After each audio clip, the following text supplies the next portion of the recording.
On today's show, the Hawks suffered what was probably the most brutal loss of the 2025-26 season to date, and it happens right before Christmas. It was a frustrating one. We'll get into all of what transpired and more coming up.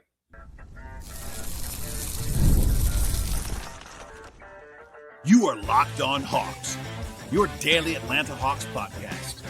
Part of the Locked On Podcast Network. Your team every day.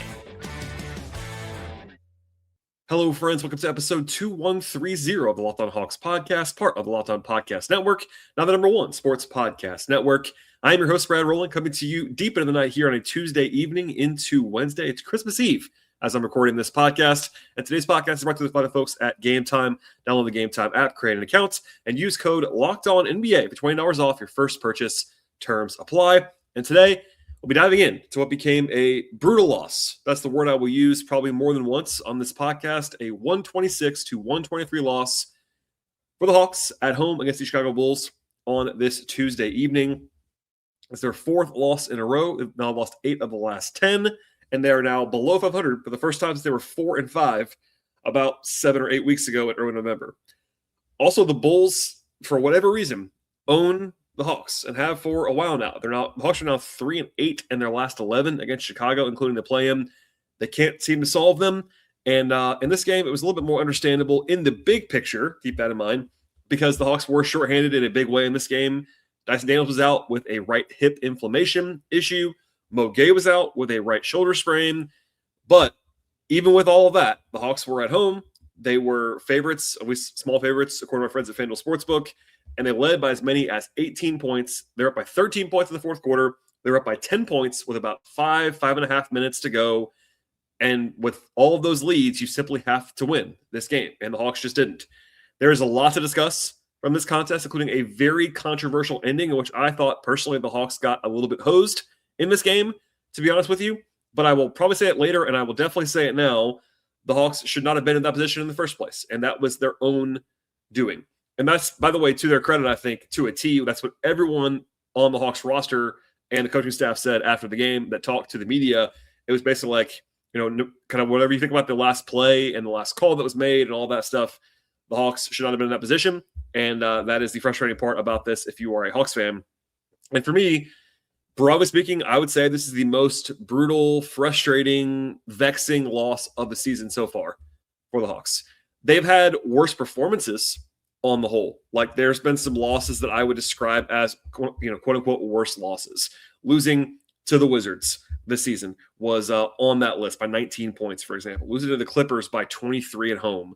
Losing to the Pistons by 27, getting absolutely smashed by the Spurs only 5 days ago now as I'm recording this podcast. Those were all worse performances than this. And they blew a bigger lead technically in a 1-point loss to Denver, but Denver is a lot better than Chicago, and that was not in the middle of a losing streak. And I tried to isolate on some level some results and the process and give you what I think is the kind of full context analysis. And I'll do that on this podcast as well. But it's hard to separate the situation. The Hawks came in losing 3 games in a row and not playing well, having lost 7 in the last 9. And to have a lead like this and let it get away right before Christmas, busy building, getting swept by the Bulls in a 2-game series, all of those things wrapped into one, the Hawks, it's a bad one for sure. Like, I got questions that were, I think, serious after the game. Like, is the season over? Is Quinn on the hot seat? All these questions. And, the answer to that is no right now on all fronts, I think. But it's not a loss that you are going to easily come back from. And I think it's one of those things where you get 2 days off now before the Hawks return to play on Friday for the Christmas holiday.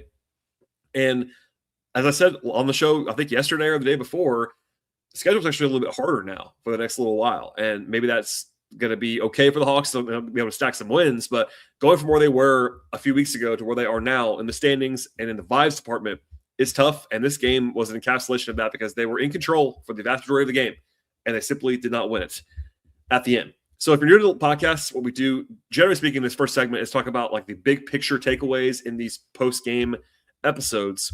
And I will begin with the defense. The Hawks still have to be much better defensively, and that's the headliner for me on the basketball side of things. It was certainly leaps and bounds better than it was on Monday. If you listen to the show yesterday, in between games or after the game on Monday, the Hawks were dreadful on defense in the first game of this 2-game mini set with the Bulls. But the second half tonight was an example of a few things that I stressed on that show yesterday. And the lack of size the Hawks had really kind of bit them in the second half of this game. And Quinn Snyder, I think, to his fault, leaned into the offense rather than the defense and made things worse personnel-wise. I had some quibbles with that for sure. And look, playing without Dyson and Mogay makes everything more difficult on defense. So that's nobody's fault. They were without 2 of the best 3 defenders. That's tough. But overall, they had a 117 defensive rating, which is not disastrous at all. Like, it's not good, but it's not a problematic number in itself. In the first half, they had a 102 defensive rating. That's actually excellent. Now, that overstates how good they were. They got some shooting variance, I thought, in the first half, but they did definitely play better in the first half of this game on defense. In the second half, it ballooned to a 131 defensive rating, and that is pretty indicative because the Bulls got whatever they wanted to get inside the arc after halftime. Chicago had 44 points in the paint in the second half. That is the second most the Hawks have allowed in any half this season. They shot 76.7% on twos after halftime. They were 23 out of 30. And they also got to the line 21 times. So all that thrown in there. The first half was better in those areas. The Bulls did make 10 threes in the first half, but the rest of it was pretty solid. I will credit the Bulls and their staff for exploiting that weakness. The Hawks certainly couldn't fix it, and the Bulls went into halftime and had a plan, and they executed it very well. The Hawks are too small right now. That's a personnel limitation that I talked about in depth yesterday, so listen to that show if you want more on that topic. But the Hawks did a better job than they usually do on the defensive glass by percentage. But when the Bulls got their offensive rebounds, they scored on almost all of them. They had 19-second chance points in this game. The Hawks did create havoc. I've been saying for a while, when the Hawks create havoc, they usually win, and they created 23 points off turnovers. So they did a good job there. But the Bulls were able to take 40% of their shots in the game right at the rim. And the second half, it was just not like a layup line, but just way too many very, very good looks inside the arc. And the Hawks were breaking down. And again, credit to the Bulls, but the Hawks did not play well enough defensively in the second half. And even if it was definitely better than it was on Monday, that is the lowest possible bar to clear. And certainly it would have been helpful if the Hawks got some stops down the stretch. Now, I will pivot to the offense a little bit, and I'll say this. Alexander Walker is really good at being reflective after games. He's a good talker and a pretty candid guy with the media. And he said basically, I don't have the audio for you here, but basically talks about how the Hawks went cold in the fourth quarter on offense. And that is 100% true. And that was a big part of the problem in this game. But Nikhil said very plainly, like, when you go cold on offense, that just means you have even more importance to get stops. And yeah, that's one way to frame it. And it's not always the case, like, perfectly, but he's right. And that the Hawks, while the door was open for the loss by the offense sputtering in the fourth quarter, the real number one issue is probably their defense in the second half. So it's all related, but that's part of the story for sure. Going to the offense a little bit here, they had a 115 offensive rating in the game. That's pretty fine. They scored 105 points on 81 possessions in the first three quarters of this game. That's almost a 130 offensive rating. They were excellent on offense for the first three quarters. And in the fourth, they scored 18 points on 26 possessions. That's a 70-ish offensive rating. In the fourth quarter, the Hawks were 7 of 23 from the field and 2 of 12 from three. And if you had told me the Hawks were going to score 18 points in the fourth quarter tonight, I would have probably guessed there would have been a lot of like mistakes and turnovers and things. But that was not the problem. They just simply couldn't make anything. And it was basically everyone. The top four scorers, Jalen Johnson, Nikhil Alexander-Walker, Trae Young, Onyeka Okongwu, combined to shoot 5 of 18 in the fourth quarter. And possession by possession, there were some rougher ones late, but the Hawks missed a lot of good looks in the fourth quarter. And process over results is my general mantra, but you got to make shots at the end of the day, and they just didn't make shots. I'll get into this later on. I hated the lineup that the Hawks used to begin the fourth quarter with basically, it was Keaton Wallace and some of the bench guys, and they didn't score a point for like 3+ minutes, and that gave a lot of their kind of cushion away. And that wasn't the whole problem, but the Hawks did have starters, equal opportunity. It was not great in the fourth quarter. So we'll come back to that later on. The underlying stuff on offensively was actually great in this game. They only had 12 turnovers in the whole game. That's very good. They had 38 assists. The ball moved really well the entire game. They got good shots all the way through. One more area that gets exploited when you lose narrowly is the Hawks were 13 of 20 at the free throw line in this game. And that's not, egregious, but you miss 7 out of 20. That gets you beat sometimes. And that was part of the problem here. A technical foul that was assessed gave the Bulls a free point in this game. Like, there's little things here and there along the way. But big picture, the Hawks just could, other than beat Krejci and Asa Newell, they missed a lot of threes in this game. The 4 guys I mentioned before that are the biggest scorers on the team, I believe they combined to shoot 4 for 24 from 3 in the game. That's, a results failure more than a process failure. But in the end, the fourth quarter offense was just not good enough. So I still believe the defense was the problem in this game on the whole. That was the bigger issue. And that's not shocking given the available personnel. If you take Dyson and Mo off this team, that's a bad defensive team in a lot of ways. And the underlying issue right now is the Hawks are just playing too many poor defenders. That's tough. And we'll get into some of the lineup stuff that I have later on. I thought there were some mistakes that at least I disagree with the coaching staff as far as minutes are concerned. But overall, just a brutal, brutal loss. And I got to be honest with you. Now in this first segment, if you're not familiar with the show, I grew up a Hawks fan, diehard, all those things. I cover the team in a very objective way. And I don't really get emotionally tied in a lot. Like, I'll talk about officiating later in a way that I usually don't. I thought I was kind of bothered by the way this game was officiated down the stretch, for example.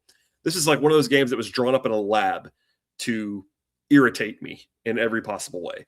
And I get the reaction. People being mad about this game, like, I totally get it. It's one of those, like, again, engineered in a lab situations where the worst possible reaction would have been the Hawks being up big, up comfortably the whole game, and then they let it go in the end, and they lose on a controversial call and all those things.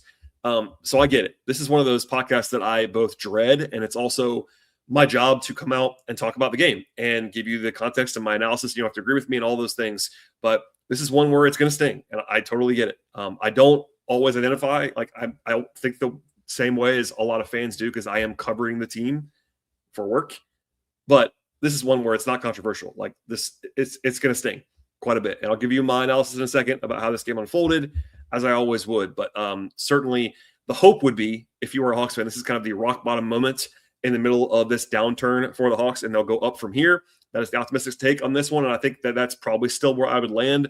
I think the Hawks are better than they have shown recently. How good they are, certainly up for debate. It's a bad loss, and we'll get into all of what transpired in a second when it comes to the game flow, my player analysis, my rotational analysis, and more. And it's coming up in just one moment. This episode is brought to you by PrizePicks. The holiday season is one of the best times for sports. Bowl games, big basketball matchups, playoff pushes, it's all happening at the same time. We're all making choices every single day. And one of the most places to actually make choices and make the right call is at PrizePicks. PrizePicks is the easiest way to get in on daily fantasy. Just pick more or less on at least 2 player projections, lock in your lineup, and you are in the game. It's simple, it's fast, it's available in 45 states. That includes California, Texas, Florida, and Georgia. PrizePicks also has the added layer of extra excitement when it comes to the holiday sporting schedule. Creating a lineup takes less than a minute, and that makes the entire process both smooth and intuitive. You can choose from a huge range of unique stats, from fantasy score to field goals attempted, free throws made, turnovers, whatever happens to fit your strategy at PrizePicks. And they have the early payout feature as well. It's a great bonus. But if the lineup starts strong, you may be offered the option to get out and cash out early if you prefer to do so. And deposits and withdrawals are quick and easy as well. Keeps everything flowing freely at PrizePicks. You can download the PrizePicks app right now today and use code LOCKEDONNBA to receive $50 in lineups as you play your first lineup at PrizePicks. That's code LOCKEDONNBA to receive $50 in lineups after you play your first $5 lineup at PrizePicks. PrizePicks, it's good to be right. Have your health or family needs changed lately? Georgia's got you covered. Georgia Access is our state's marketplace for Georgians to compare, apply, and enroll health insurance plans that offer the best value for their individual needs. Open enrollment is happening now. Visit georgiaaccess.gov today. That's georgiaaccess.gov. Georgia Access, health insurance for Georgia by Georgia. All All right, thank you as always for making Locked On Hawks your first listen each and every day. You are already living your team everyday mindset, and now you take it up a level if you prefer to by going ad-free if you want by joining the Everydayer Club today. Go to lockedonhawks.supercast.com to learn more. And now we'll kind of go through how this game unfolded. There's a lot to get to for sure. I will not be able to get into every single thing, as I always stress on these post-game episodes. The Hawks started this game out pretty well. They scored 7 straight points to begin the game. I thought defensively their effort from Trey to Jalen to everybody in between was better in this game, especially early on, than it was on Friday. It did allow a big run by the Bulls, a 14-4 run to kind of level things up. But the offense was awesome early on. They scored 21 points in like 5.5 minutes. The ball was zinging around. Decisions were all quick. The ball was not sticking anywhere. The team had 8 assists or turnovers in the first stretch. It was very, very impressive stuff. Rotationally, they had 11 guys available in this game, though one of them was Caleb Houston, who they called up today from the G League. And the 11th guy was Malik Williams. We'll talk about later on. He was not on the team until today. He didn't arrive at the arena until an hour or two before tip-off. So he was available, but only in an emergency is what I would say. It was Vit Krejci and Asa Newell as the first subs, then Luke Kennard, and then Keaton Wallace was the 9th guy. That's all that played in this game. Keaton was clearly number 9 of 9. It was definitely interesting. I will note this now, probably again later. I don't understand how Luke Kennard and Zachary Richer played the same amount of minutes in this game. Zach should have been playing quite a bit more than Luke, and that was a problem that I thought manifested throughout this game. The Hawks did manage to get largely away with some crazy lineups. A Trey, Kennard, Vit, Asa lineup was used multiple times. That was questionable. All of the offense was at least good because Trey was in command of the offense, generally speaking. The Hawks were up by 6 points at the end of the first quarter. They actually had a season-high 14 assists in the first quarter. Defensively, it was better. They had some defensive rebounding issues, but they had they fast forward a little bit. They had a 13-0 run in the second quarter to go from up by 4 and up by 17 in about 3.5 minutes. As part of that, Asa Newell had an awesome sequence where he actually had a nice steal in the kind of right of passing lane, knocked it away, went down and dunked it, and then made a 3. Asa's offense was very good in this game for the most part. 13 points in 21 minutes for Asa. They're by 13 at halftime. After a little bit of a wobble at the end of the half, there was a couple moments where it got a little bit sticky down the stretch of the first half, but still up 13, 24 assists, 4 turnovers. They were playing quite well on offense. That continued through the third quarter. They allowed, I would say, 4 or 5 easy buckets in a row to begin the second half, and the alarm bell started to go off for me and others defensively. The Bulls scored 14 points in the paint in like 3.5 minutes. The lead was down to 6. It was wobbly. They did settle in a little bit from there. Offensively, in particular, they had a 9-1 run. Richer was awesome in that stretch offensively. The Hawks lineup, that bench group that has Luke, Vit, and Asa together allowed, I think, 3 layups in a row mid-third quarter, 10 points in 4 possessions. It was pretty rough. But then they had a nice run-out layup by Trey. I think Trey was like totally in his bag. Vintage Trey late in the third quarter. He had 4 assists in the last 2 minutes of the quarter, a couple big threes, and they're up by 13 again going into the fourth. I was like, all right, maybe they've withstood the storm defensively, even with some crazy lineups that are offense leaning. They were able to kind of withstand that. But then the fourth quarter offense was what it was earlier. It was relatively disastrous. And to begin the fourth, they had Trey and Jalen on the bench. They had Keaton Wallace on the floor, and that lineup did not work. They did bring Jalen back pretty quickly, but after a first couple of empty possessions, that happened. And the Hawks missed 6 straight shots. They didn't score for about 3.5 minutes, and the lead was down to 5 right away. And I'm not blaming Keaton individually, but I thought that was a mistake to have him on the court in that spot offensively. A couple of nice big shots to stop the bleeding, one from Vit. The Hawks tried to steal a breather for Okongwu in the fourth quarter, and that did not work out very well defensively. Also, I would have gone to Richer with Newell at center because that was already a bit of an adventure. That stretch was kind of a negative. Trey and Ayo had a scuffle mid-quarter. It didn't cost anything. That was just a double technical foul, no points, but we're familiar those guys do not like each other, it seems like. Richer had a big sequence in the middle of the fourth quarter, hit a huge 3 that Trey set up, and then drew a foul on an offensive rebound that made both free throws. Unfortunately, Zach played 2 minutes in the fourth quarter. which I thought was a relatively indefensible decision, to be honest with you. I don't want to overstate it. It's not like one thing that you can definitely guarantee would flip the game. But of the 9 guys who played minutes for the Hawks in this game, no one played less in the fourth quarter than Ricochet. And Ricochet was a starter's best, plus 12 in the game in 21 minutes.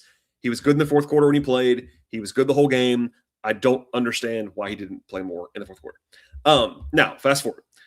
There was a possession. I was thinking it's kind of encapsulation of the entire fourth quarter. There was a pass that Okongwu inadvertently stole from his teammate. It was a pass that was going into Alexander Walker in the corner for an open 3. Okongwu could have got it, and he did. He caught the ball, but it kind of derailed the possession, and they didn't score. And the Bulls kept scoring. So the lead was going down, down, down. The Hawks didn't score for 4 full minutes mid-late fourth quarter, and the lead was down to 1 as a result of all of that. Jalen hit a jump shot that was huge. Then they got a stop seemingly on the next possession that would have given the Hawks the ball back up 3. But then the Bulls challenged the out-of-bounds call, and the officials assessed a foul on Okongwu instead. That was a silly call, in my opinion, especially on an overturn from an out-of-bounds call to a set of free throws, and the Bulls made them both. So that was a number one of a bunch of, I would say, questionable calls late in this game. And then after the two teams traded turnovers, Nickeil drove and missed a layup that I thought he got fouled on. It was not called. And I noted this in real time. And I do not expressly complain about officials much at all on the podcast. I thought it was pretty crazy that the Hawks got basically no calls in the last 3.5 minutes in their home building. Like usually if there's a team that gets the little kind of a short end, it's probably the road team. Not in this game. Notable there. Anyway, the Hawks missed 7 of their 8 shots in that stretch. Nickeil missed a couple of those that he was putting that on himself later post game. Some good looks. Again, like some of the process stuff was totally fine. A driving layup here, an open 3 there. Like it just nothing was falling at that point in time. Then Josh Giddey drove, and the Hawks were down by 3 with 39 seconds remaining. And after where they were, that felt totally dire. To their credit, they did bounce back. A timeout was called. Quinn drew up an awesome play, got Trey a wide open layup that broke the drought. And they had to get a stop from there. They get a miss from Vucevic coming out of that play. But then Veit loses a rebounding battle with Isaac Okoro. And if that's Zach, I don't know if he gets the rebound, but I thought that was on a defensive possession to have Veit in there over Zach, not ideal. And people got mad at me after the game for saying that Zach should have closed because of what happened at the very end of the game. I totally stand by it, by the way. I think Zach was always the better defender between the two, better rebounder in this game, et cetera, et cetera. Anyway, they had to foul then because they didn't get the rebound. So they had to intentionally foul. The Bulls did miss a free throw to leave the door open for them. So the Hawks were down by 2 with a timeout. They call one to try something to either tie the game or win the game. The Bulls get their foul right away. They had to give. And then Nickeil beat Vucevic to the rim for a game-tying layup with 1.9 seconds remaining. And then, unfortunately, the game was decided by the officials. And if you didn't see the game, I don't mean that flippantly. I mean it actually was. Kobe White flopped, in my opinion. Maybe that will be litigated somewhere. Look, you don't have to agree with me. At the very least, he overly sold the contact, fell down off the ball, and they called the off-ball foul, which is an automatic free throw and the ball. And in a tie game, that is basically death. And it turned out to be for the Hawks. Like, yes, is there a world where Mike misses the free throw? Sure. He's a career 86% free throw shooter. So that happened, and it was such a late time that foul basically decided the game. The Hawks couldn't challenge the play. They didn't have a timeout. I would say it was brutal in any context. Doubly so when the Hawks didn't get a call in the same home building on Sunday against the same opponent. And look, I thought the non-call on Trey on Sunday night was totally fine. And I said as much on the podcast. It didn't bother me at all. He wanted the call, didn't get it. It wasn't crazy at all. But to have the opposite happen and have the game be decided by the call in the same building was pretty frustrating. And Keith Parrish from Fast Break Breakfast had my favorite description of the play. Keep in mind, this is someone, Keith has no affiliation with the Hawks whatsoever. Doesn't cover them, isn't a Hawks fan, just covers the league. And he said the following about the play. Quote, Bulls win on a Kobe White game-winning throw himself on the ground. End quote. That's what happened. Kobe White threw himself down on the ground and dragged Zach with him and got bailed out, got a foul call. Quinn Snyder said post-game that he thought White pulled Ricochet's arm on the play. I agree with that assessment. And Quinn did say, like I said before, a number of times, the Hawks should not have been in that position. Nikhil said the same thing. I say the same thing right now. So the issues started well before this. One more time, 5 more times. The Hawks should have closed this game out and played better well before this. But I agree on all counts here. It was the wrong call. I hated it. I think deciding the game on that play is silly. I don't know what Zach's supposed to do if you watch the playback. People were getting mad at Zach. I get why. He's the GOAT in the situation if you want to go in the negative context of that. But if you watch the way that NBA teams have to defend in that situation, you are going to be physical. Like, he didn't do anything you wouldn't normally do in that play. He just happened to get unlucky because Kobe White fell down and he was rewarded for it. So I'll stop there for now. I don't like to make this an officiating podcast. The Hawks got very little help late in the game for the officials, but they also missed a million shots in the fourth quarter and couldn't get a stop the entire second half. So those things all combined to a mix. It becomes a bad loss. But in the game flow portion of the podcast, I have to be honest, and that was my unvarnished thoughts. I thought the Hawks got no breaks late in the game, but they still, I would say, lost this one before that because they just could not make a shot in the fourth quarter on top of everything else. All right. More to come in a second when it comes to the player-by-player evaluations, some roster moves that happened that I should always talk about heading into Christmas break, and more. And it's all coming up in just one moment. It is basketball season right now. There's something like being in the building for the biggest games, the energy, the crowd, that first big run that gets everybody on their feet. Fans want to be in the building for those moments, and they don't want to get stuck, though, when it comes to refreshing screens or guessing what tickets are going to be really going to cost an arm and a leg. And that's where Game Time comes in.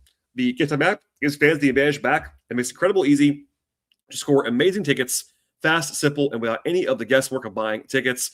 Browsing the Game Time app right now is straightforward and intuitive. You can find tickets in just a few taps for all kinds of different events. Seeing the actual view from your seats before buying the tickets is also really, really valuable. Makes everything better for you and can be totally confident in the process when you use that feature. Prices also include the upfront fees. Also, so the total is actually totally clear from the start of the process. And they have at Game Time, they also have features like zone deals that actually help to unlock great seats at even better value, whether that's an NBA game, football game, baseball game, other live events, concerts, musicals, etc. Everything is right there in one place. Take the guesswork out of buying tickets right now with the folks at the Game Time app. Download the Game Time app, create an account, and use code LOCKEDONNBA. That's LOCKEDONNBA. That's code LOCKEDONNBA for $20 off your first purchase. Terms apply. Download the Game Time app today and get in on the action today. All right, a quick aside now for a non-game thing. This is not a surprise. You listened to the podcast the last couple of days, but in Folly Dante, the feared scenario came to be true on him. He had the bad knee injury on Friday with College Park, and everyone kind of feared the worst on that. It's going to be a torn ACL for Folly. That's obviously brutal news. A guy everybody likes.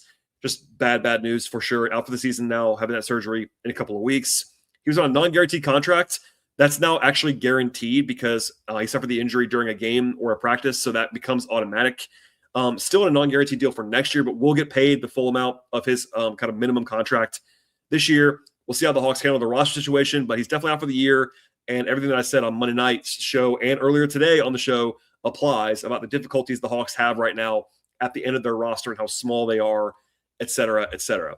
With that as the backdrop, the Hawks did sign a two-way guy today. His name is Malik Williams. He's been the starting center for College Park this season in the G League. He is 27 years old, so certainly more of the plug-and-play prospect than an actual long-term guy. He is pretty old for a two-way, but averaging a double-double this year in College Park. 6'11" center, played at Louisville in college, has one quick stint of NBA play with the Raptors about 2 years ago, but mostly a G League guy. Obviously, he is familiar with the system, which is part of the appeal here. He's already in College Park where they run the same stuff as the Hawks. He can shoot at 6'11", which the Hawks, of course, value quite a bit. 38% on threes in 2 years. Last 2 years, I should say, in the G League, which on real volume as well. So that's a huge part of his appeal.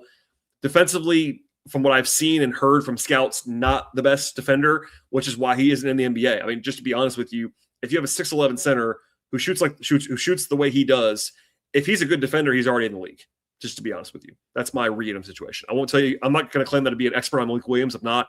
But from what I've heard from scouts today and just the logic of that, that is what the big appeal beyond the shooting is that he was already in the system. And the Hawks just needed a body quickly. So he was active today in uniform. He was never going to play because he just got to the arena right before the game started.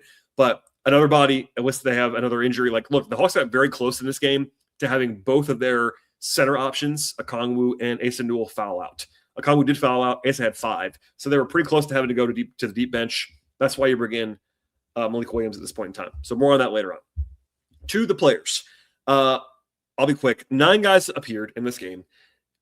All of them played 21 minutes or more other than Keaton Wells. So Keaton played 8 minutes, was +1, was fine. Keaton looked fine. The one stretch that he played in the fourth quarter did not go well at all. That was not really on him necessarily, but he was part of the issue offensively with that group. It is what it is. Luke Kennard. I did a whole segment on Luke yesterday that I will not repeat myself on, so listen to the show. It's episode 2129 on that. But he had another game where he passed on some shots. He did take 4 shots in this game. That was more than he took yesterday. A couple of quick triggers, but 0-3 on threes. That's unfortunate. And I think that he just played too much in particular because he and Zach with the same minutes total is crazy to me. Asa Newell, 13 points, 7 rebounds. They had 3 turnovers and 5 fouls. Like, it was some mistakes from Asa. I think defensively it was a bit of a roller coaster for him, but he made 3 threes, rebounded pretty well. Nice flashes. I think he had a nice steal. It was a rookie performance from Asa. High highs, low lows, but he did his job in this game. The Hawks were able to win his minutes, so no complaints. He did well. But for every time somebody asks me about why Asa doesn't play more, the answer in full is defense. Defense is why he does not play more. But hey, I'm not worried about that. He's 20 years old. It's going to be fine. That's the limitation right now. V. Krejci, 19 points in 29 minutes, hit 5 threes off the bench. That's basically all he did, but hey, 5 threes is 5 threes. I thought he was probably on the floor a little bit too much late, but certainly was not the problem in this game. And I think he competed well defensively. Rebounding was not his strength, as it never is, but I thought Veet was fine. To the starters, Ricochet, 10 points, 7 rebounds, 3 assists, and a steal and a block. He was plus 12 in the game. Only took 6 shots, but actually made 3 of them, hit 2 threes. I thought Zach was pretty good, pretty aggressive, good defender. Rebounding was way better than his usual in this game as well. He was underplayed, in my view. And the last play, again, I get it. He's kind of the guy who's going to fall on the sword and get blamed for the last foul. If you watch that play again, I'm not sure what else he's supposed to do. That would be what I would say. Elsewhere, the 4 guys who played big minutes for the Hawks, no surprises there. Trey, Nikhil, Jalen, and Okongwu. Okongwu, 10 points, 7 rebounds, did foul out of the game in 36 minutes. He is getting worn down. I spent a lot of time on that on yesterday's show. He looks to be gassed to me, and I get why. He's playing a lot of minutes and a lot of high-impact minutes. I thought he was fine in this game. He didn't really do anything wrong, but it's a bad matchup for him against Vucevic, who's a lot bigger than he is. That's part of the problem there. But, not a huge plus game for Nneka either. Nikhil Alexander-Walker, good inside the arc, 7 of 11 on 2s, but only 2 of 8 from 3, 21 points, had 2 steals, a game more minus 20. That's not really his fault, I didn't think. I thought he was generally fine. He just couldn't get a shot to go down in the fourth quarter like everybody else couldn't. Trae Young, 22 points, 15 assists, and 2 steals in 31 minutes. He was 6 of 9 on 2s, 1 of 7 from 3, so he cooled off after the hot performance on Sunday. Got to the line 9 times, made 7 of them. I thought Trey was pretty awesome on offense, other than 3-point shooting, but he cooled off like everybody else did in the fourth quarter. He was not the best in the fourth, made some mistakes, took a couple of shots that he probably wants back. Before that, he was like in total command, but it all counts. And I thought Trey was pretty good. I think defensively, he was much better today than he was in previous games. At the same time, much better for Trey is still a negative. That's worth keeping in mind. But I think he was quite good for 3 quarters. In the fourth, not as much. But the full game, 22-15 on and 1 turnover in 31 minutes. It's hard to be mad about that, but I get people are, and that's fine. Jalen Johnson, 24 points, 10 assists, 9 rebounds, 5 turnovers for Jalen, minus 14 in the game. He was 10 of 16 on 2s, 1 of 7 from 3. Again, the 3 high-volume 3-point shooters. Jalen 1 of 7, Trey 1 of 7, Nikhil 2 of 8. Luke was 0 of 3. So, shot making variance is not fun, guys. Sometimes you miss shots you're supposed to make, and they didn't make shots in the spot. So that's all I have on today's podcast. I could have gone 2 hours. I try not to, and hopefully I was not speeding up too much late in the podcast. But suffice to say, you can probably hear it in the tone of my voice, a maddening, brutal, frustrating, vexing, perplexing, downtrodden loss for the Hawks. And unfortunately, they go into this 2-day break for Christmas. I'm not sure if they'll practice tomorrow or not, but regardless, there's no game until Friday. The Hawks do play a back-to-back at home on Friday and Saturday against Miami and New York. Nothing easy about that. Miami's not been very good lately. They lost to the Raptors tonight. The Heat now, I believe, are the same record it was close to as the Hawks. I believe they've lost like 8 of the last 9. So that'll be a which team can bounce back first game on Friday that I'll talk about on this podcast when it happens. And then the Knicks come in on Saturday. So nothing easy there whatsoever. Because of the holiday, barring huge news, I will take the break with the team and be back with the show after the game on Friday. So stay tuned for that. But please subscribe and tell your friends about the podcast. I very much appreciate all the support as always. Genuinely, it means a lot to me that everyone rides with the podcast. I know I get some negative comments. That's totally fine. I get it. It's sports. People are high, people are low. But sincerely, thank you so much for listening. Thank you so much for subscribing and watching and all those things, ratings, reviews, all this stuff appreciated. Merry Christmas, happy holidays, happy Hanukkah, whatever you celebrate, enjoy the time with your family. And the basketball on Thursday, there's going to be a lot of basketball on Christmas Day, as there always is. So stay tuned for all of that. Please, again, one more time, subscribe to the podcast. Thank you for listening, as always, and we'll see you after the game on Friday.